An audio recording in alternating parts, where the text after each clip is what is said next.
Здравствуйте, вы смотрите ЕТВ. Сегодня в здании Карагандинского экономического университета студентам был презентован интереснейший проект «Молодежный кадровый резерв».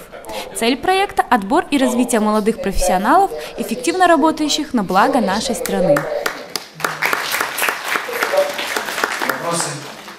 Если вы ставите перед собой конкретную цель, вы ее добьетесь благодаря проекту. Проект вам покажет просто рычаги управления, что в себе нужно подтянуть, подготовить, да, в какой области вы можете слабы, некомпетентны подготовить. Что конкретно дал мне этот проект?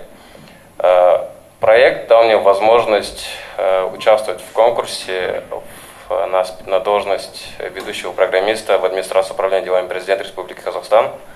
Меня зовут Анна, мне 25 лет, и я являюсь выпускником 2012 года проекта «Молодежный кадровый резерв».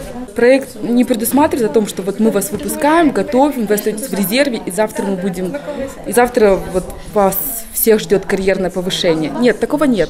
Проект дает возможность показать себя, узнать, кто ты, что ты хочешь, что тебе надо.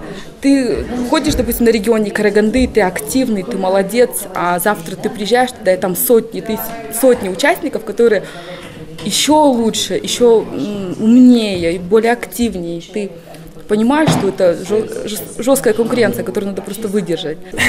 Добрый день, меня зовут Нурканат, мне 23 года. На данный момент являюсь финалистом республиканского проекта «Молодежный кадровый резерв». Для меня кадровый резерв стал еще одной площадкой, еще одним испытанием, которое, я думаю, с блеском завершил. В данный момент стою в резерве в администрации управления делами президента на ведущего программиста. Качества, которые должны быть в человеке, я думаю, никогда не сдаваться, не отступать, потому что успех, он просто так не падает на голову. Надо работать, еще раз работать и не сбиваться с пути, не искать легких путей. Что мне дал проект?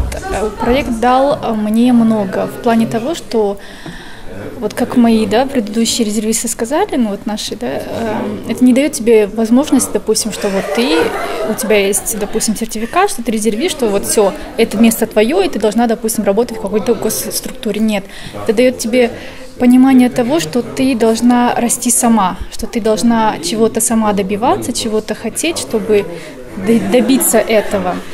Изменилось многое во мне. Почему? Потому что мы проходили тренинги, и в ходе этих тренингов я многое переосмыслила, я многое поняла. И я опять-таки поняла, что никто за меня мою жизнь не построит, никто, ни мои дяди, ни мои тети, никакой звонок мне какую-то пользу не принесет, что если я иду сама к чему-то, то только благодаря этому я могу чего-то добиться. И это дало мне... Я стала тверже в каких-то принятиях, решениях, я стала как-то, можно сказать, взвешенно, обдуманно все делать. С 2009 года реализуется проект Народно-демократической партии Нур-Отан «Кадровый резерв». Но в первую очередь это условие участвовать могут выпускники наших вузов и зарубежных вузов в возрасте до 29 лет. Есть требования к этому конкурсу, он проходит 3 этапа. Это не только собеседование, не только идет тестирование, но в то же время там идет обучающий модуль, и отбор идет участие, допустим, в общественной, политической жизни, то есть реализация проектов, которые ребята предлагают, а эти проекты они защищают.